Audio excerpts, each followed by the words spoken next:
With open warfare taking place between former President Donald Trump and Senate Minority Leader Mitch McConnell, the current political moment certainly must bring cheer to any staunch Democrat. But it's important to keep in mind that with nearly 630 days between now and the midterm election, a lot, and I mean a lot, can change. To put things into perspective and show you just how long of a time that is, 630 days ago was early June 2019. Pandemic lockdowns were still about 9 months away, and we hadn't even had the first Democratic primary debate. So with so much uncertainty surrounding retirements, recruiting, the political environment, the economy, and of course the trajectory of the coronavirus, it's impossible to make even a remote guess as to what may happen. At this point, we don't even know which side is more likely to gain or lose seats in the Senate or House next year. History suggests that Republicans should pick up seats, and even minimal gains would likely put them on top in either one or both of the chambers, given the Democrats' slim majorities. But then again, a party in turmoil and in some cases eating its own is not well positioned to win any elections either.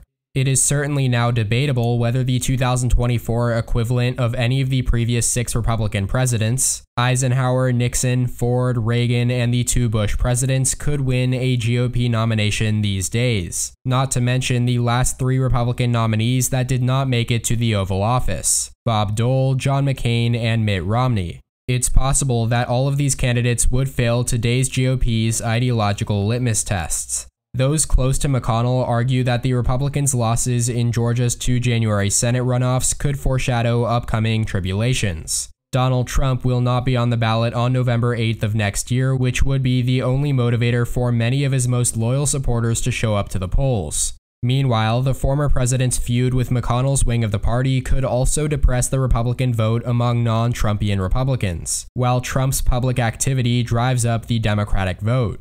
One might recall that Barack Obama brought out turnout of unprecedented levels among elements of the Democratic base that normally don't vote in big numbers, powering his first election in 2008 and re-election in 2012.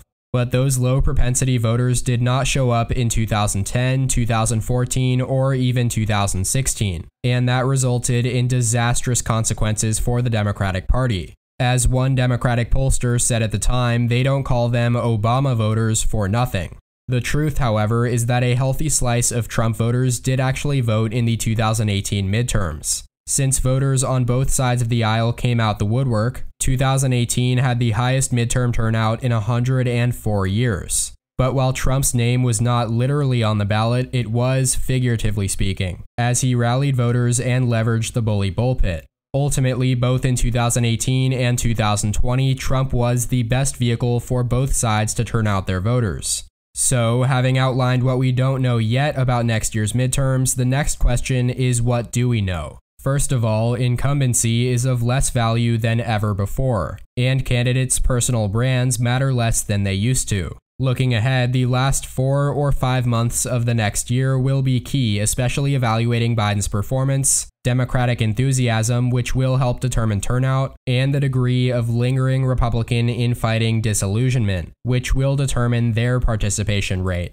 And while history and the institution itself favors Republicans in the Senate, exposure, that is, how many seats the GOP has to defend, specifically open seats, could remove their natural advantage. With no incumbents defending seats in competitive states like North Carolina, Richard Burr, Ohio, Rob Portman, and Pennsylvania, Pat Toomey, that is a challenge. And in Iowa, the 87-year-old Chuck Grassley has not announced whether he will retire or not. And we will also have to see if Democrats put up a credible challenge to incumbents in Wisconsin, Ron Johnson, and in Florida, Marco Rubio. The unknowns go on. Do Democrats have to defend any open seats in competitive states? Does New Hampshire Governor Chris Sununu take on Democratic Senator Maggie Hassan? What kind of challenges do Catherine Cortez Masto in Nevada and Michael Bennet in Colorado receive? And finally, do Republican primary voters nominate electable candidates as McConnell hopes?